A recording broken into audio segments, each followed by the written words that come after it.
আগামী দিনগুলোতে বিরোধী দল সরকারের সকল গঠনমূলক কর্মকাণ্ডে সহায়তা প্রদান করবেন করে ফ্যাসিস্টদের যাতে আবার বাংলাদেশে পুনরুত্থান না হয় সেজন্য ঐক্যবদ্ধভাবে সকল রাজনৈতিক দল যারা সংসদে আছে তারা এ ব্যাপারে কার্যক্রম পরিচালনা করবেন। মেজর হাফিজ উদ্দিন জাতীয় সংসদের স্পিকার বীর শহীদদের প্রতি ফুল দিয়ে শ্রদ্ধা জানিয়েছেন। জাতীয় স্মৃতিসৌধ সাভারে শুক্রবার সকালে তিনি জাতীয় সংসদের ডেপুটি স্পিকার কায়সার কামালকে সঙ্গে নিয়ে স্মৃতিসৌধে পৌঁছে পুষ্পস্তবক অর্পণ করেন। পরে বীর শহীদদের স্মরণে 1 মিনিট নীরবতা পালন এবং পরিদর্শন বইয়ে স্বাক্ষর করেন। এ সময় তিনি বলেন, বিরোধী দল যেন সরকারের সমালোচনা করতে পারে সেজন্য তাদের সব বিষয়ে সুযোগ দেওয়া হবে।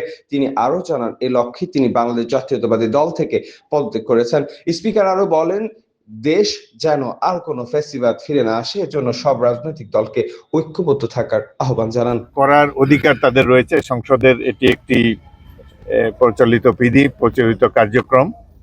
তারা তাদের দৃষ্টিকোণ থেকে করেছে। না করলে ভালো হতো, প্রথম দিনে ওয়ার্কআউটটা না করলেই ভালো হতো। যাই হোক, সেটি তাদের বিষয়। সংসদে সরকার এবং বিরোধী দল উভয়ের সহযোগিতার মাধ্যমে, উভয়ের ঐক্যবদ্ধ প্রচেষ্টার মাধ্যমে সংসদ তার অভীষ্ট লক্ষ্যে পৌঁছতে পারে।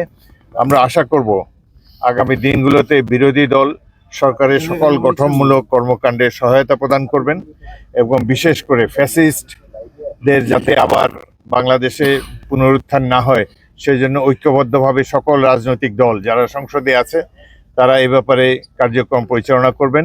আমরা একটি ঐক্যবদ্ধ জাতি দেখতে চাই, ঐক্যবদ্ধ সংসদ দেখতে চাই এবং আশা করি এই ঐক্য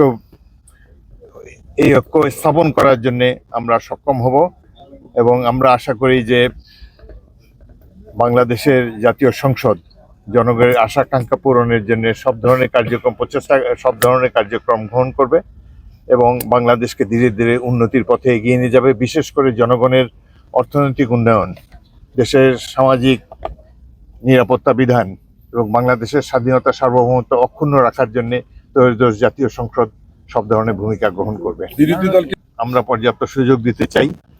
দৈনিক আজকের বাংলা .net